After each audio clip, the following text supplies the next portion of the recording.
الحمد لله رب العالمين والصلاة والسلام على سيد الأنبياء والمرسلين وعلى آله وأصحابه الأكرمين الأجمعين أما بعد فأعوذ بالله من الشيطان الرجيم بسم الله الرحمن الرحيم سورہ بقرہ کا 8واں رکوع مکمل ہو چکا ہے اور یہاں سے رکوع نمبر 9 شروع ہو رہا ہے۔ تو آیت نمبر 71 تک ہم نے یہ پڑھ لیا تھا تفسیر۔ اب آیت نمبر 72 سے شروع کریں گے۔ پچھلے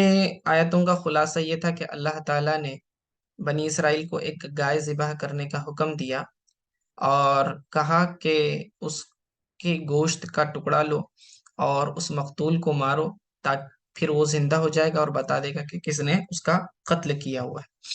اسی کا خلاصہ آگے اگلی آیتوں میں بھی آئے گا، تو چلیے دیکھتے ہیں۔ وَإِذْ قَتَلْتُمْ، اور جب تم نے قتل کیا، نفسن، ایک جان کو، یعنی کسی آدمی کو قتل کیا، نفسن یعنی جان۔ اب یہاں دیکھیں، قتل یہ ایک فعل ہے، تم ضمیر جو ہے یہ پلورل کے لیے ہوتا ہے، سامنے والوں کے تم سب، تم کا ترجمہ تم سب سے کریں گے، قتل تم سب نے۔ اب وہاں پر تم نے قتل کیا مطلب یہ الزام قوم کے اوپر ہے، ٹھیک ہے نا؟ تو قتل کرنے والے تو سارے لوگ تو نہیں تھے، لیکن یہ جو ہے قوم کی طرف اشارہ کرتے ہوئے کہا وَإِذْ قَتَلْتُمْ، اور جب تم میں سے بعضوں نے، جو بھی ہے، بعض نے یہ قتل کیا، نفسن، یہ نفسن مفعول ہے اس کا، اس لیے اس پر زبر ہے۔ تو وَإِذْ قَتَلْتُمْ نَفْسًا فَادَّأْرَأْتُمْ، فَادَّارَأْتُمْ، فَادَّأْرَأْتُمْ کا مطلب ہے کہ تم جھگڑنے لگے، آپس میں ایک دوسرے پر الزام ڈالنے لگے، کیونکہ جس نے قتل کیا تھا اس نے کیا کیا، قتل کرنے کے بعد لاش کو دوسرے قبیلے والوں کے سامنے ڈال دیا اور الزام ان لوگوں پر لگایا، ٹھیک ہے، اور خود دعوے دار بن گیا کہ مجھے انصاف چاہیے، اس طرح سے۔ تو وَإِذْ قَتَلْتُمْ نَفْسًا، جب تم نے ایک جان کو قتل کیا، فَادَّأْرَأْتُمْ، تو پھر آپس میں تم کیا کرنے لگے، جھگڑنے لگے۔ اب یہ فَادَّأْرَأْتُمْ کی لفظی تحقیق کے بارے میں بتا رہے ہیں کہ اس کے اندر جو ہے تا کا ادغام ہے، تا کا ادغام ہے اصل میں یہ دال کے اندر، فَادَّأْرَأْتُمْ، تَدَأْرَأْتُمْ تھا تو فَادَّأْرَأْتُمْ کیا ہوا ہے، اس کا مطلب ہوتا ہے تخاصم، تم نے آپس میں لڑائی کی، فیہا یعنی اس معاملے میں، واللہ مخرجن، اور اللہ جو ہے اسے ظاہر کرنے والا تھا، مخرج نکالنے والا تھا، یعنی جو بات تم نے چھپائی تھی اس کو باہر نکالنے والا تھا، تو اس لیے مخرج لفظ کہا، اصل میں اس کا ترجمہ ہوگا مظہر، یعنی اللہ تعالیٰ اسے ظاہر فرمانے والا تھا، واللہ مخرجن ای واللہ مظہر، اللہ اسے ظاہر کرنے والا تھا، ما کنتم تکتمون، جس بات کو تم چھپا رہے تھے، ٹھیک ہے، جس بات کو تم چھپا رہے تھے، من امرها وهذا اعتراض وهو اول القصہ۔ اب اس میں یہ کہہ رہے ہیں اصل میں یہ قصے کا ابتدائیہ ہے، اور جو پچھلی آیتیں گزری ہیں وہ قصے کا اینڈنگ ہے، یہ قصے کی بگننگ ہے، کیونکہ اصل میں قصہ یہاں سے شروع ہوتا ہے کہ کسی نے کسی کو قتل کیا اور پھر قتل کا الزام ایک دوسروں پر ڈالنے لگے، لڑنے لگے، اور پھر اس کے بعد اللہ تعالیٰ نے حکم نازل کیا جو کہ موسیٰ علیہ السلام نے پھر قوم کو بتایا، اور وہ جو حکم اللہ نے گائے ذبح کرنے کا دیا اس کے بعد وہ پچھلی آیتوں میں گزر گیا۔ بات سمجھ رہے ہیں آپ؟ تو یہی وہ کہہ رہے ہیں کہ یہ قصے کا ابتدائیہ ہے، اصل قصہ یہاں سے شروع ہوتا ہے اور اینڈنگ جو ہے پچھلی آیتوں میں بتا دی گئی، ٹھیک ہے۔ ما کنتم تکتمون، تو جو کچھ تم چھپا رہے تھے اللہ اسے ظاہر کرنے والا تھا، فقلنا، تو ہم نے کہا، اضربوہ، فقلنا اضربوہ، تو تم کیا کرو، مارو اسے، ای القتیلہ، ٹھیک ہے، کس کو مارنا ہے، یعنی کہ گائے ذبح کرنے کے بعد اس کا گوشت کا ٹکڑا لینا ہے، اور جو مر گیا مقتول آدمی تھا اس کو تم نے کیا کرنا ہے، وہ ٹکڑا لگانا ہے، ببعضھا، یعنی اس کے جسم کا ایک ٹکڑا، ببعضھا، اس گائے کے گوشت کا ایک ٹکڑا تم نے اسے لگانا ہے، تو اب یہاں تفسیر میں کہتے ہیں کہ وہ گوشت کا کون سا ٹکڑا انہوں نے لگایا، فَضُرِبَ بِلِسَانِهَا أَوْ عَجْبِ ذَنْبِهَا، کہتے ہیں کہ وہ یا تو جو ہے زبان تھی یا تو اس کی دم تھی، جو انہوں نے ذبح کرنے کے بعد کیا کیا، اس کو مارا، یعنی اس لاش کو جو ہے مارا، فَحَيِّيَا، یعنی پھر وہ زندہ ہو گیا، وَقَالَ، اور کہنے لگا، قتلنی، مجھے قتل کیا، فلاں و فلان، فلاں فلاں شخص نے مجھے قتل کیا، لِابْنِ عَمِّهِ، یعنی میرے چچا زاد نے، وہ ماتا، پھر اس کے بعد وہ مر گیا اتنا کہنے کے بعد، فحرم القت فح فحرم المیراث وقتل، کہ وہ پھر جنہوں نے اسے مارا تھا تو اسے وراثت سے محروم کر دیا گیا، اور پھر بدلے میں قتل کا بدلہ قتل ان سے لیا گیا۔ اور اللہ تعالیٰ فرماتا ہے، قال تعالی، اللہ رب العزت فرماتا ہے، کذالک، اسی طرح سے، یحیی اللہ، اللہ زندہ فرماتا ہے، الموتا، مردے کو، ویریکم، اور تمہیں دکھاتا ہے، آیاتی ہی، اس کی نشانیاں، یعنی اس کی دلائل، قدرت کے دلائل، دلائل قدرتی ہی، لعلکم، تاکہ تم، تعقلون، فہم حاصل کرو، عقل حاصل کرو، ٹھیک ہے، یعنی تمہیں یہ بات سمجھ میں آئے، تتدبرون، تتدبرون فتعلمون ان القادر على احیاء نفس واحدۃ قادر على احیاء نفوس کثیرۃ فتؤمنون، کہنے لگے کہ اللہ تعالی نے یہ مثال کیوں بیان فرمائی، اس کی حکمت بیان کر رہے ہیں کہ دیکھیں، ایک آدمی قتل ہوا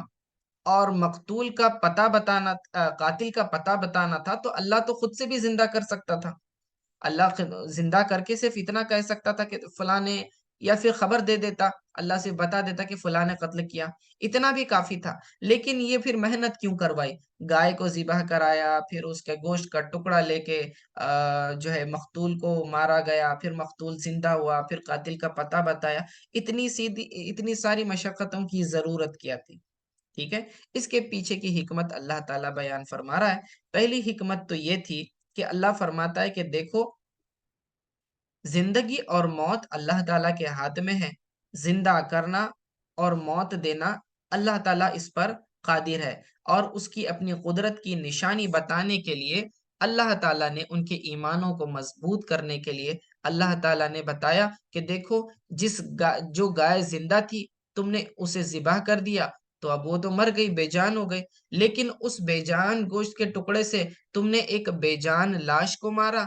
پھر اس سے وہ لاش زندہ ہو گئی۔ تو اللہ بتا یہ رہا ہے کہ ہم مردے کو چاہے تو زندہ کریں، زندے سے مردہ کو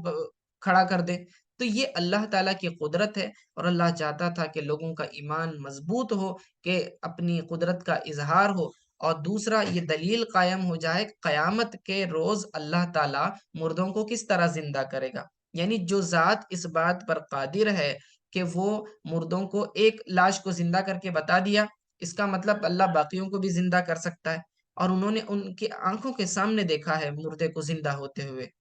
ٹھیک ہے نا، تو اسی لیے اللہ تعالیٰ نے انہیں گائے ذبح کرنے کا حکم دیا، تاکہ اللہ تعالیٰ انہیں اپنی قدرت کی نشانی دکھا سکے کہ کس طرح سے اللہ مردوں کو زندہ کرتا ہے، یعنی کہ زندہ کرنا اور موت دینا یہ اس کی اختیار کی بات ہے۔ فرمایا کذالک یحیی اللہ الموتى، اللہ اسی طرح مردوں کو زندہ کرتا ہے، ویریکم آیاتہ لعلکم تعقلون، اور تمہیں اپنی نشانیاں یعنی قدرت کے دلائل دکھاتا ہے تاکہ تم اس میں غور و فکر کرو اور اس پر ایمان لے آؤ، کہ فرمایا کہ جو ذات اس بات پر قادر ہے کہ وہ ایک جان کو زندہ کر سکتی ہے، تو وہی ذات اس بات پر قادر ہے جو ایک سے زیادہ کو زندہ کر سکتی ہے، تو فرمایا تو تم ایمان لے آؤ، تمہیں چاہیے کہ تم اللہ تعالیٰ کی ذات پر ایمان لے آؤ۔ اب اس کے اندر ایک اشکال یہ رہ جاتا ہے، سوال یہ کہ اللہ تعالیٰ نے گائے ذبح کرنے کا کیوں حکم دیا، بکری، بکرا یا پھر دمبا، یہ چیزیں بھی تو ذبح ہو سکتی تھیں، اونٹ بھی ذبح ہو سکتا تھا، گائے اسپیسیفکلی کیوں ذبح کرنے کا حکم دیا؟ تو بعض علماء اس کی تصریح فرماتے ہیں کہ یہ جو لوگ تھے بنی اسرائیل، انہوں نے گائے کے بچڑے کی پوجا کی تھی، اور ان کے دل میں جو ہے اس کی محبت بیٹھی ہوئی تھی، اس کو انہوں نے خدا سمجھ لیا ہوا تھا، تو اس محبت کو ختم کرنے کے لیے اللہ تعالیٰ نے انہیں جان بوجھ کے گائے کا حکم دیا ذبح کرنے کا، تاکہ ان کے دلوں سے جو بچڑے کی محبت تھی، جو جھوٹے معبود کی محبت تھی، اسے اللہ تعالیٰ نکال دے، کیونکہ جس چیز کو آدمی پسند کرتا ہے اسے قتل نہیں کرتا۔ تو اسی لیے جو ہے اللہ تعالیٰ نے انہیں حکم دیا کہ تم کیا کرو، گائے کو ذبح کرو، اور ان کا قتل کرنے کا مطلب ذبح کرنے کا ارادہ نہیں بن رہا تھا، جس کی طرف اللہ نے اشارہ کیا فَذَبَحُوهَا وَمَا كَادُوا يَفْعَلُونَ، آخرکار انہوں نے اسے ذبح کر دیا، حالانکہ وہ ذبح کرتے ہوئے معلوم نہیں ہوتے تھے۔ ٹھیک ہے نا؟ تو یہ ایک حکمت ہوئی اس کی، اسی لیے اسپیسیفکلی گائے کا نام لیا۔ تیسری حکمت یہ بھی تھی کہ وہ جو غریب شخص تھا، اللہ چاہتا تھا کہ اس کا جو ہے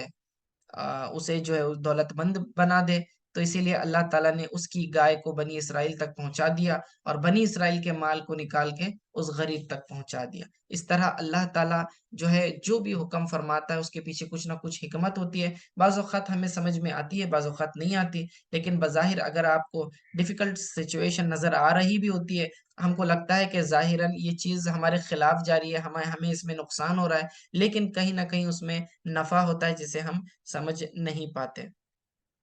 ٹھیک ہے، تو یہاں تک ایک بات ہوئی۔ اچھا، یہ گائے کا پورا واقعہ اللہ تعالیٰ نے ذبح کرنے کا جو بیان کیا، اس کے اندر آپ نے دیکھا کہ اللہ تعالیٰ نے مختلف بنی اسرائیل نے جو سوالات کیے ان کے جوابات دیے، بتلایا کہ گائے ایسی ہونی چاہیے، ویسی ہونی چاہیے۔ ٹھیک ہے، اس سے علماء استدلال کرتے ہیں کہ جب آپ اللہ کے لیے کسی جانور کو قربان کریں، ٹھیک ہے، تو اس میں کیا صفات ہونی چاہیے، تو اس کے دلائل بھی جو ہیں قرآن سے ہمیں حاصل ہوتے ہیں۔ تو بتانا، جب بھی اللہ رب العزت کسی واقعے کو بیان کرتا ہے قرآن میں، تو یہ صرف ایک سٹوری ٹائپ نہیں ہوتا ہے کہ سامنے والے کو بتا دیا جائے کہ بھائی پاسٹ میں ایسا ہوا تھا، بس خبر دینا صرف مقصود نہیں ہوتا، اس کے اندر کئی فوائد ہوتے ہیں۔ جب بھی کسی قصے کو بیان کیا جاتا ہے قرآن میں، تو اس کے پیچھے بہت سارے بینیفٹس ہوتے ہیں۔ نمبر ایک تو یہی کہ پہلے بتا دیا، پچھلی قوموں کے احوال کو بتا دیا جائے کہ پچھلی قوموں میں کیا ہوا تھا۔ دوسرا یہ کہ اگر ان کے اندر کوئی نافرمانی تھی، کسی قسم کا گناہ تھا، تو اس واقعے کو بیان کر کے مطلوب یہ ہوتا ہے کہ جو قرآن پڑھنے والا شخص ہے امت محمدیہ کا، وہ اس طرح کا گناہ نہ کرے جو قصے میں بیان کیا گیا۔ دوسرا یہ کہ اگر ان کے اندر کوئی اچھی عادت تھی اور اللہ تعالیٰ نے اس اچھی عادت کی تعریف کی ہے اس قصے کے اندر، تو گویا کہ وہ اس امت کے لیے بھی حکم ہوتا ہے کہ دیکھو اس اچھی عادت کو تم نے بھی اپنانا ہے۔ تو ایک طرف تو قصہ بیان ہو رہا ہے، ساتھ ہی ساتھ جو ہے اس سے نتیجے مل رہے ہیں۔ ٹھیک ہے نا، بہت سارے نتائج ہمیں حاصل ہوتے ہیں۔ اب جیسے کہ اس مثال کو دیکھ لیں، اللہ تعالیٰ نے پاسٹ میں ہونے والے ایک انسیڈنٹ کو بتایا کہ فلاں نے فلاں کو قتل کیا، اور اللہ تعالیٰ نے زندہ کر کے بتا دیا وہ گائے ذبح کرنے کے، لیکن پورے معاملے کے اندر جو ہمیں بینیفٹ حاصل ہوئے اس کے اندر ایک یہ پتا چلا کہ قربانی صرف اللہ کے نام کی ہونی چاہیے، صرف اللہ تعالیٰ کے لیے قربانی ہوگی، نمبر ایک۔ دوسرا یہ کہ گائے کی قربانی افضل ہے، گائے کی قربانی افضل ہے، ورنہ دوسرے بھی جانور تھے ذبح کرنے کا حکم دیا جا سکتا تھا، تو قربانی میں جو ہے گائے ذبح کی جا سکتی ہے۔ تیسری چیز کیا؟ تیسری چیز یہ کہ گائے یا پھر جو بھی آپ قربانی کا جانور ذبح کر رہے ہیں، تو وہ جو ہے مسلمۃ لا شیۃ فیہا کی تحت جو ہے وہ صحیح سلامت ہونا چاہیے، اس کے اندر کوئی عیب نہیں ہونا چاہیے۔ عیب سے مراد اس کے کان کٹے ہوئے ہیں، ٹھیک ہے، یا پورا ایک کان کٹ چکا ہے، یا ایک پیر سے لنگڑا ہے جانور، یا پھر اس کے سارے دانت گرے ہوئے ہیں، یا پھر اس کے سینگ ٹوٹا ہوا ہے، تو اس طرح کے، یا پھر اندھا ہے جانور، اندھا ہے پوری طرح سے، آنکھوں کی روشنی چلی گئی ہوئی ہے، یا پھر اسے اور کوئی بیماری لگی ہوئی ہے کہ بدن کے اوپر جو ہے نشانات آ گئے ہوئے ہیں، سکن کی کوئی ڈیزیز ہے، تو اس طرح کے جانور جو ہے اللہ کے یہاں قربانی میں نہیں دیے جا سکتے، کیونکہ اللہ تعالیٰ نے گائے کی صفات کیا بیان کی، کیسی ہونی چاہیے گائے، کہ زیادہ بچی بھی نہ ہو، بچی بالکل نہ ہو۔ تو ابھی دیکھیں 1 سال سے کم کی جو بچڑا ہوتا ہے 2 سال کا، اس سے کم قربانی نہیں ہوتی۔ پھر اس کے بعد بہت ہی بوڑھی نہ ہو، اللہ تعالیٰ نے اس میں بیان کیا، ٹھیک ہے نا، تو درمیانی عمر ہو، یعنی کہ اللہ کی راہ میں جو آپ قربانی دے رہے ہوں وہ اچھے سے اچھے مال کی ہونی چاہیے، یعنی عمر بھی ٹھیک ٹھاک ہو۔ دوسرا یہ کہ اس کا جو ہے صحت مند ہو، جانور صحت مند ہو، کیونکہ بعد میں اس کا گوشت کھایا جانا ہے، برابر۔ اگر وہ صحت مند نہیں ہو تو پھر اس کے مضر اثرات ہماری باڈی پر پڑیں گے کھانے کے بعد۔ پھر تیسری چیز یہ کہ اس کا دیکھنے میں بھی جانور بھلا محسوس ہو، اس کا رنگ وغیرہ اچھا ہو، اسکن کی کوئی پرابلم نہ ہو، ٹھیک ہے۔ یہ ساری چیزیں بتائی، ٹھیک ہے نا۔ چلیں، تو اس سے جو ہے نا قربانی کے جانور کے بعض صفات بھی ہمیں پتہ چلتی ہیں۔ ویسے تو احادیث میں اس کی تفصیلات ہیں، لیکن یہاں پر بعض اشارات بھی ہمیں قرآن سے بھی حاصل ہوتے ہیں،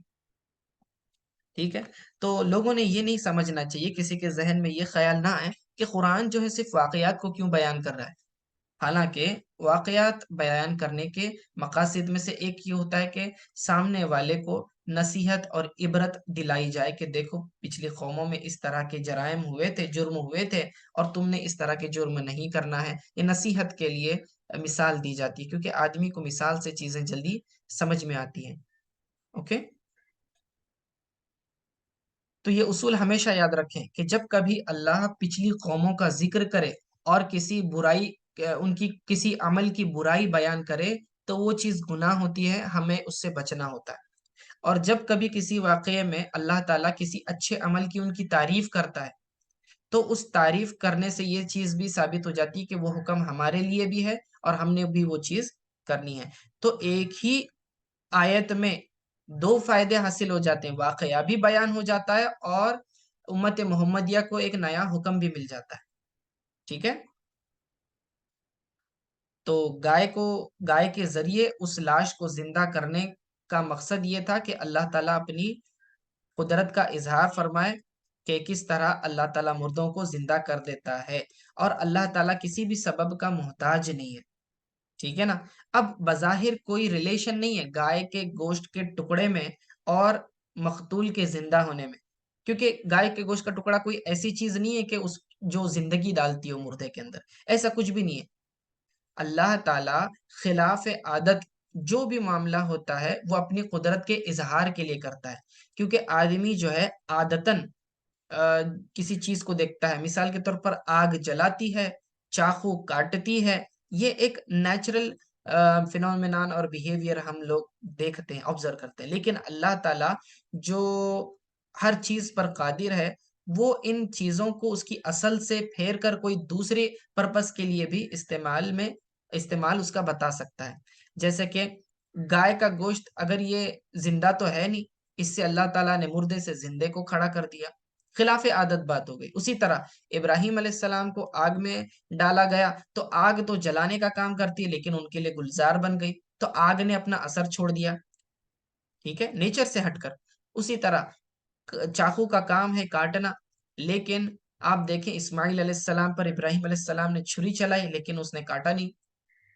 غرض یہ کہ ایسی کئی مثالیں ہمیں دیکھنے ملتی ہیں، اللہ تعالیٰ جو ہے اپنی قدرت کا اظہار کرتا ہے۔ جیسے کہ موسیٰ علیہ السلام کا واقعہ گزر گیا کہ پتھر جمادات میں سے ہیں، اس کے اوپر موسیٰ علیہ السلام نے عصا مارا، اس میں سے اللہ نے پانی نکالا۔ تو یہ خلاف عادت باتیں ہیں، اور یہ صرف اللہ تعالیٰ اپنی قدرت کے اظہار کے لیے کرتا ہے، ٹھیک ہے۔ اگلی آیت دیکھیں، ثم قست قلوبکم، پھر اس کے بعد سخت ہو گئے تمہارے دل، ثم پھر، دین قست، دیکھیں ابھی قصد کے آخر میں آپ دیکھ رہے ہیں تا کے اوپر جزم ہے، تو فوراً آپ نے سمجھنا ہے کہ یہ فعل ماضی ہے، ٹھیک ہے، فعل ماضی ہے۔ اور دوسرا یہ کہ مؤنث غائب کے لیے استعمال ہوتا ہے، ثم قست قلوبکم، پھر اس کے بعد سخت ہو گئے تمہارے دل، ٹھیک ہے۔ جمع کو بتاویل جماعت واحد مؤنث کے حکم میں لیا جاتا ہے، اس لیے واحد مؤنث کی ضمیر استعمال کے، ثم قصد قلوب، جمع ہے قلب کی، قلوب تمہارے دلوں کو کہیں گے، قلوبکم تمہارے دل، ٹھیک ہے۔